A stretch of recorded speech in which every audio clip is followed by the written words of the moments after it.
Good morning, guys. Welcome to StocksMon, my day trading routine, my day trading strategy. This is a recap of my trading for the day. I mainly trade Tesla using a multi-timeframes setup on the ThinkorSwim platform, TOS trading platform. Before the opening bell, I will draw out some support and resistance lines from the 1 hour, 4 hours, and daily timeframes.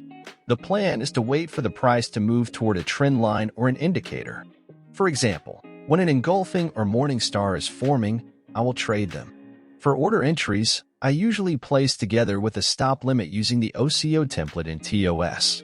This way a stop loss is automatically set, and I can manually move the SL up and down if needed.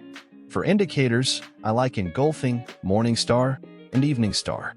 For timeframes, I like the 15 minutes, 1 hour, and 4 hours.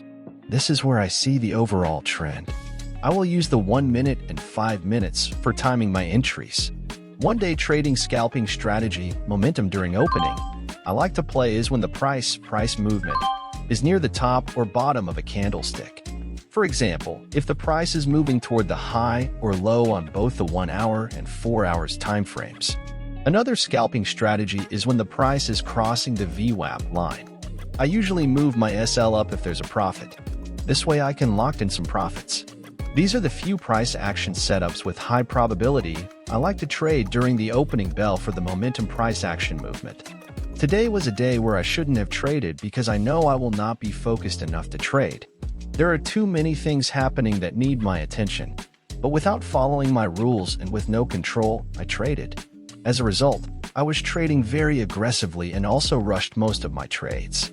At one point, I am down over $600. I was willing to even risk more thinking that I can make them back. And because I was up last 2 months, so I have some cushion. Even though this is totally against my rules and scalping strategy. For my pre-market routine where I normally draw out my support and resistance lines on higher timeframes, today I didn't even have the time to do this. Again, another reason I shouldn't have traded. No plan. It is one of those days where I just want to trade thinking I am going to win for sure. During the opening bell, I was mainly down but got lucky on the last trade. On the last trade, I even increased my shares. The last trade was more like a revenge trade to win it back or give up. Even though I did got luck out on my last trade. Not a smart trade. Overall, I am up $44 from down $600. See you again next time. Please make sure to hit the like button and subscribe. Thanks for watching.